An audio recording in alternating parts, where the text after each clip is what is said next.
The Adventures of Pinocchio by Carlo Collodi. Chapter 13. Cat and Fox and Marionette walked and walked and walked. At last, toward evening, dead tired, they came to the inn of the Red Lobster. "Let us stop here a while," said the Fox, "to eat a bite and rest for a few hours. At midnight we'll start out again, for at dawn tomorrow we must be at the Field of Wonders." They went into the inn and all three sat down at the same table. However, not one of them was very hungry. The poor Cat felt very weak, and he was able to eat only 35 mullets with tomato sauce and 4 portions of tripe with cheese.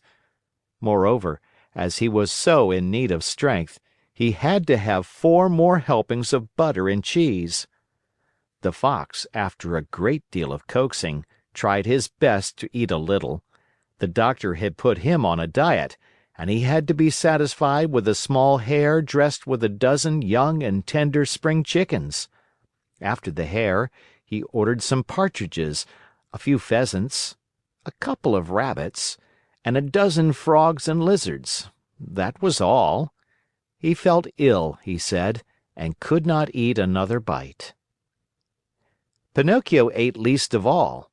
He asked for a bite of bread and a few nuts, and then hardly touched them. The poor fellow, with his mind on the Field of Wonders, was suffering from a gold piece indigestion.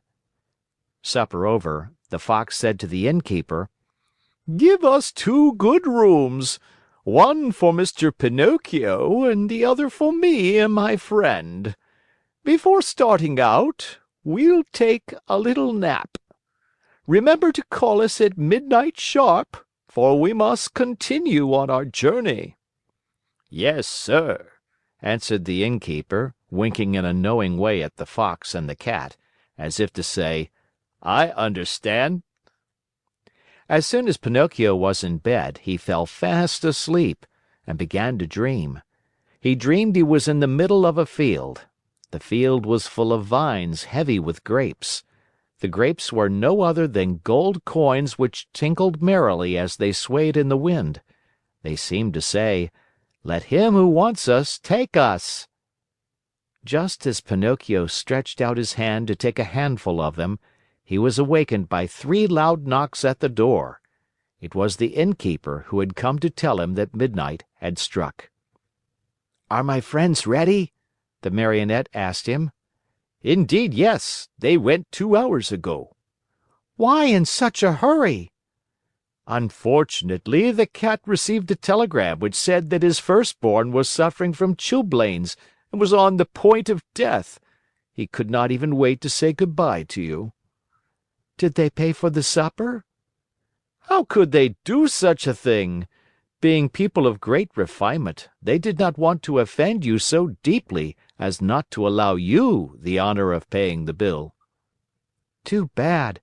That offense would have been more than pleasing to me," said Pinocchio, scratching his head. "Where did my good friends say they would wait for me?" he added.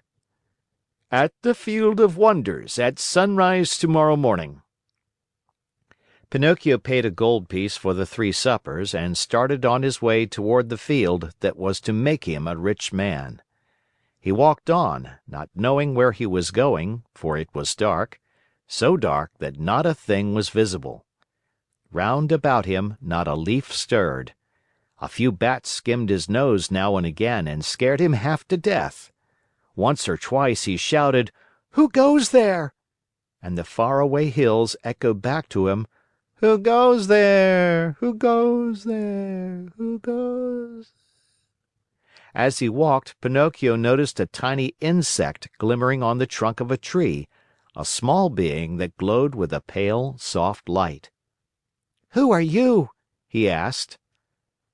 "I am the ghost of the talking cricket," answered the little being in a faint voice that sounded as if it came from a faraway world. "What do you want?" asked the Marionette. "I want to give you a few words of good advice. Return home and give the 4 gold pieces you have left to your poor old father, who is weeping because he has not seen you for many a day. Tomorrow my father will be a rich man, for these 4 gold pieces will become 2,000. Don't listen to those who promise you wealth overnight, my boy. As a rule, they are either fools or swindlers. Listen to me and go home." "But I want to go on." "The hour is late." "I want to go on." "The night is very dark." "I want to go on." "The road is dangerous." "I want to go on." "Remember that boys who insist on having their own way sooner or later come to grief." "The same nonsense. Goodbye, Cricket." "Good night, Pinocchio, and may Heaven preserve you from the assassins." There was silence for a minute, and the light of the talking Cricket disappeared suddenly, just as if someone had snuffed it out. Once again, the road was plunged in darkness. End of chapter.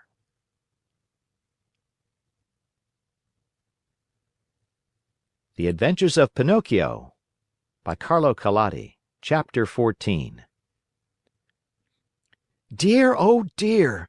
When I come to think of it," said the Marionette to himself, as he once more set out on his journey, "we boys are really very unlucky. Everybody scolds us, everybody gives us advice, everybody warns us. If we were to allow it, everyone would try to be father and mother to us, everyone, even the talking Cricket. Take me, for example. Just because I would not listen to that bothersome Cricket, who knows how many misfortunes may be awaiting me? Assassins, indeed! At least I have never believed in them, nor ever will. To speak sensibly, I think assassins have been invented by fathers and mothers to frighten children who want to run away at night. And then, even if I were to meet them on the road, what matter?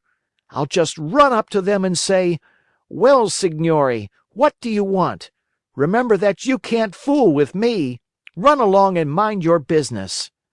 At such a speech, I can almost see those poor fellows running like the wind. But in case they don't run away, I can always run myself."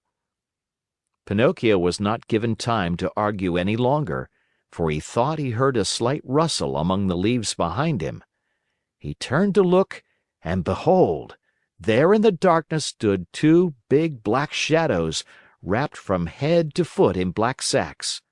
The 2 figures leaped toward him as softly as if they were ghosts. "Here they come," Pinocchio said to himself, and not knowing where to hide the gold pieces, he stuck all 4 of them under his tongue. He tried to run away, but hardly had he taken a step when he felt his arms grasped and heard 2 horrible, deep voices say to him, "Your money or your life." On account of the gold pieces in his mouth, Pinocchio could not say a word, so he tried with head and hands and body to show, as best as he could, that he was only a poor Marionette without a penny in his pocket. "Come, come, less nonsense and out with your money!" cried the 2 thieves in threatening voices. Once more Pinocchio's head and hands said, "I haven't a penny." "Out with that money or you're a dead man," said the taller of the 2 assassins. "Dead man," repeated the other. "And after having killed you, we will kill your father also." "Your father also." "No, no, no, not my father!" cried Pinocchio, wild with terror, but as he screamed, the gold pieces tinkled together in his mouth. "Ah, you rascal! So that's the game! You have the money hidden under your tongue! Out with it!" But Pinocchio was as stubborn as ever. "Are you deaf? Wait, young man, we'll get it from you in a twinkling." One of them grabbed the Marionette by the nose and the other by the chin, and they pulled him unmercifully from side to side in order to make him open his mouth. All was of no use. The Marionette's lips might have been nailed together. They would not open. In desperation, the smaller of the 2 assassins pulled out a long knife from his pocket and tried to pry Pinocchio's mouth open with it. Quick as a flash, the Marionette sank his teeth deep into the Assassin's hand, bit it off, and spat it out. Fancy his surprise when he saw that it was not a hand, but a cat's paw. Encouraged by this first victory, he freed himself from the claws of his assailers and, leaping over the bushes along the road, ran swiftly across the fields. His pursuers were after him at once, like two dogs chasing a hare. After running 7 miles or so, Pinocchio was well nigh exhausted. Seeing himself lost, he climbed up a giant pine tree and sat there to see what he could see. The Assassins tried to climb also, but they slipped and fell. Far from giving up the chase, this only spurred them on. They gathered a bundle of wood, piled it up at the foot of the pine, and set fire to it. In a twinkling, the tree began to sputter and burn like a candle blown by the wind. Pinocchio saw the flames climb higher and higher. Not wishing to end his days as a roasted Marionette, he jumped quickly to the ground and off he went, the Assassins close to him, as before. Dawn was breaking when, without any warning whatsoever, Pinocchio found his path barred by a deep pool full of water the color of muddy coffee. What was there to do? With a 1, 2, 3, he jumped clear across it. The Assassins jumped also, but not having measured their distance well, splash! They fell right into the middle of the pool. Pinocchio, who heard the splash and felt it too, cried out laughing, but never stopping in his race, "A pleasant bath to you, signori!" He thought they must surely be drowned, and turned his head to see. But there were the two somber figures still following him, though their black sacks were drenched and dripping with water. End of chapter.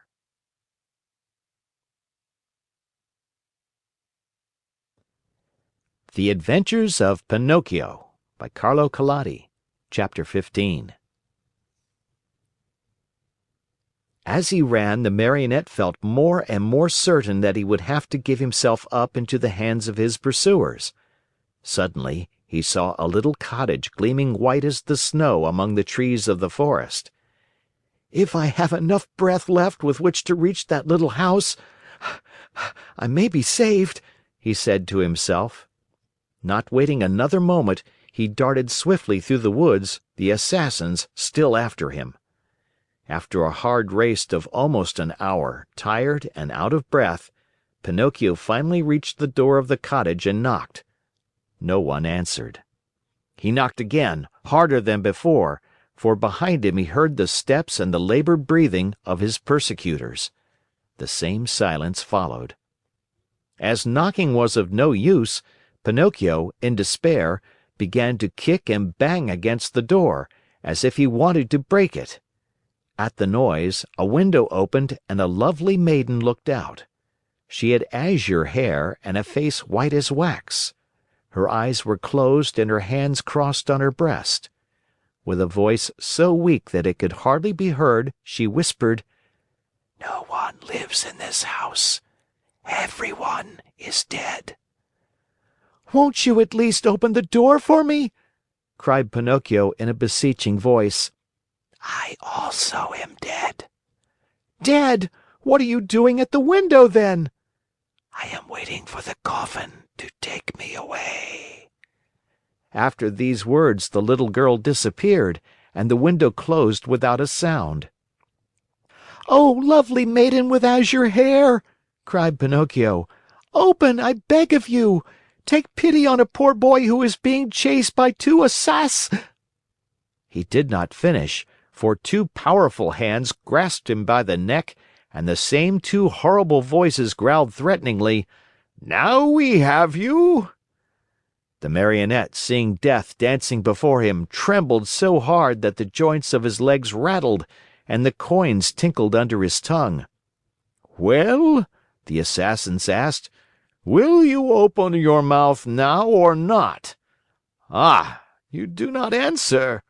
Very well, this time you shall open it." Taking out two long, sharp knives, they struck two heavy blows on the Marionette's back. Happily for him, Pinocchio was made of very hard wood, and the knives broke into 1,000 pieces. The Assassins looked at each other in dismay, holding the handles of the knives in their hands. "I understand," said one of them to the other. "There is nothing left to do now but to hang him." "To hang him," repeated the other. They tied Pinocchio's hands behind his shoulders and slipped the noose around his neck. Throwing the rope over the high limb of a giant oak tree, they pulled till the poor Marionette hung far up in space. Satisfied with their work, they sat on the grass, waiting for Pinocchio to give his last gasp. But after 3 hours the Marionette's eyes were still open, his mouth still shut, and his legs kicked harder than ever. Tired of waiting, the Assassins called to him mockingly, "Goodbye till tomorrow. When we return in the morning, we hope you'll be polite enough to let us find you dead and gone, and with your mouth wide open."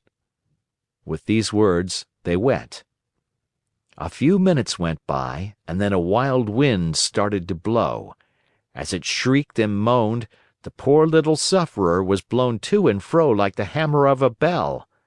The rocking made him seasick, and the noose, becoming tighter and tighter, choked him. Little by little a film covered his eyes. Death was creeping nearer and nearer, and the Marionette still hoped for some good soul to come to his rescue, but no one appeared.